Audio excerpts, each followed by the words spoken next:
Here I am guys, nano ko, oh kagayat, low color dahil sa mani.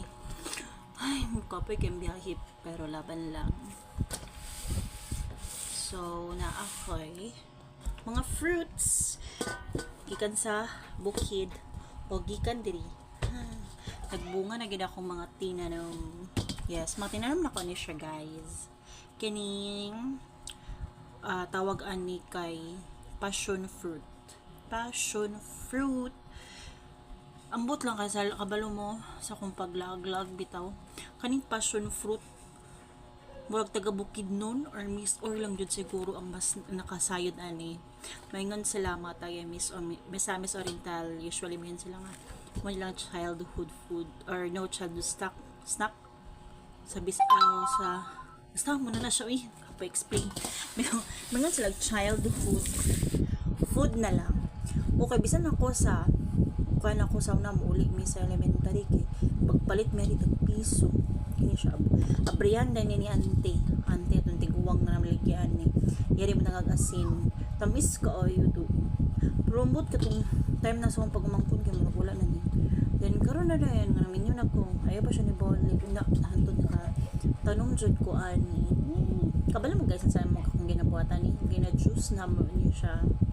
and then tsada kaayo kay ngano malampihan gud ang imuhang mga baga kada bitong dali ra magawas ang phlegm labi na nagubuka then basta gaan kini siya dagan kini siya og positive effect sa imong lawas imong permintiga kakanon dili lagi ni siya kanon guys pwede ni siya i-juice ang pagbuhat bitaw ani para may mo siyang juice di ba inyong buhakon dagan kay siya gliso i-strain siya or isala ipisa-pisa dahil naman yung mga juice niya manggawas mo na siya kay kaning passion fruit juice is gawas sa man kasagaran kaya pang ginapak na pero beshi if naamoy mga inani mapalit mahal kani dahil 180 pesos ang kilo ani pero muna kang gingon sa bukid libre lang ang all basta kugihan lang yun mananom di ba bisan na dili sa bukid basta medyo lagluwag lang na same sa mua kani siya katangoy pero kaning lansones libre ni guys